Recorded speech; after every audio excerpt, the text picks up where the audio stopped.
नमस्ते, जय माता दी। मैं हूं निष्ठा सारस्वत। आज हम में से अधिकतर लोगों ने सप्तमी का उपवास रखा हुआ है। कुछ लोग कल अष्टमी को कन्या पूजन करेंगे और कुछ लोग कल अष्टमी का भी उपवास करेंगे और नवमी को कन्या पूजन करेंगे। लेकिन कन्या पूजन हम सभी करेंगे क्योंकि हमें पता है कि कन्या पूजन करने से ही देवी की कृपा प्राप्त होती है। लेकिन क्या आप सचमुच देवी की कृपा के अधिकारी हैं? क्या आप सचमुच कन्या पूजन करने के अधिकारी हैं? आज मैं आपसे कुछ प्रश्न पूछूंगी। इन प्रश्नों के उत्तर आप स्वयं को दीजिएगा।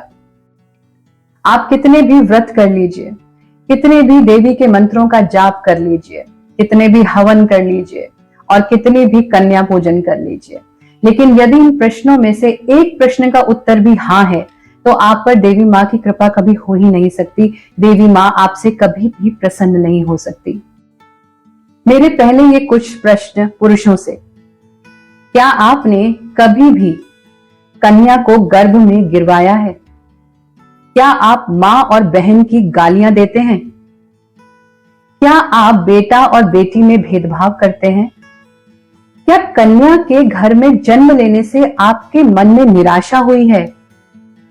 क्या आप अपनी पत्नी पर हाथ उठाते हैं, उसे मारते पीटते हैं या उसको मेंटली टॉर्चर करते हैं? आज देवी मां के सामने बैठकर आप इन प्रश्नों को सोचिए। अब मेरे ये कुछ प्रश्न स्त्रियों से। लोग कहेंगे स्त्रियों से क्यों प्रश्न है? लेकिन स्त्रियों से भी ये प्रश्न पूछने बहुत जरूरी हैं। आप ये प्रश्न खुद से पूछें और खुद को इन प्रश्नों का उत्तर दें। क्या आपने कन्या को गर्भ में गिरवाया है या गिरवाने में सहमति दी है, या आपने कन्या को गर्भ में गिरवाने के लिए किसी को उकसाया है, चाहे वो आपका बेटा हो, चाहे वो आपका परिवार का कोई और सदस्य हो?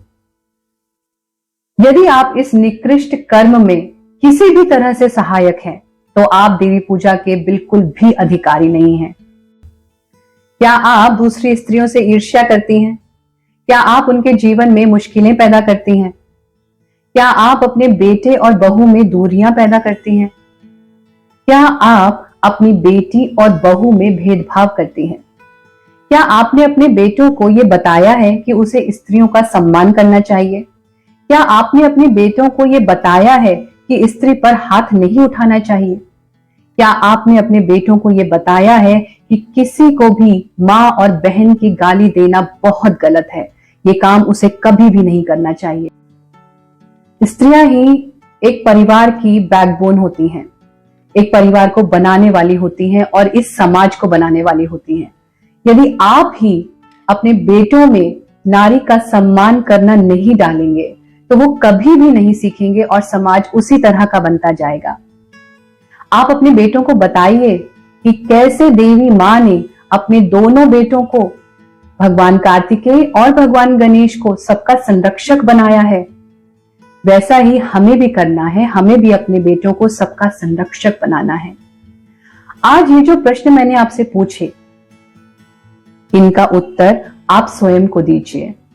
आप आईने में देखिए, आप देवी मां की आंखों में देखिए और फिर इन प्रश्नों का उत्तर दीजिए।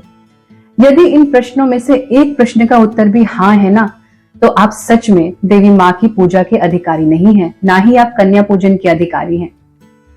इसके लिए आप कल कन्या पूजन करने से पहले प्रायश्चित कीजिए, देवी मां को सॉरी कहिए, माफी मांगिए। कन्या पूजन का विधान हिंदू समाज में उसकी महत्ता स्थापित करने के लिए ही बनाया गया है। बरसों से हमें हर साल, हर 6 महीने में ये बताया जाता है कि कितना जरूरी है कन्या का संरक्षण करना, उसको इतना सम्मान देना जितना कि एक देवी को दिया जाता है। कन्या पूजन को मात्र परंपरा ना समझें, ये परंपरा से बहुत अधिक है। जब तक हम कन्याओं को यथार्थ में देवी नहीं मानेंगे और उनका संरक्षण नहीं करेंगे, तब तक देवी मां की पूजा करना और नवरात्रों के व्रत रखना, कन्या पूजन करना, ये सब मात्र ढोंग ही होगा। तो आज ये प्रण लें कि ना तो हम मां बहन की गाली देंगे, ना हम किसी स्त्री पर हाथ उठाएंगे, ना एक स्त्री दूसरी स्त्री की दुश्मन बनेगी, उसका शोषण करेगी।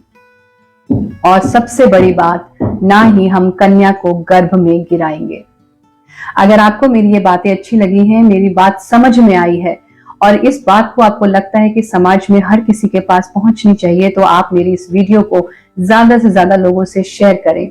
मुझसे जुड़े रहने के लिए, मेरी और वीडियोस देखने के लिए आप मेरे page inspirational life lessons with निष्ठा को फेसबुक और इंस्टाग्राम पर लाइक कर सकते हैं और मेरे यूट्यूब चैनल निष्ठा सारस्वत को सब्सक्राइब कर सकते हैं। हमारा ये चैनल सिर्फ और सिर्फ समाज में बदलाव लाने के लिए बनाया गया है। आपकी सांसारिक और आध्यात्मिक यात्रा में आपकी मदद करने के लिए बनाया गया है। आप सबको दुर्गा अष्टमी और नवमी की बहुत बहुत शुभकामनाएं। माता रानी हम सब पर अपनी कृपा बनाए रखे। नमस्ते।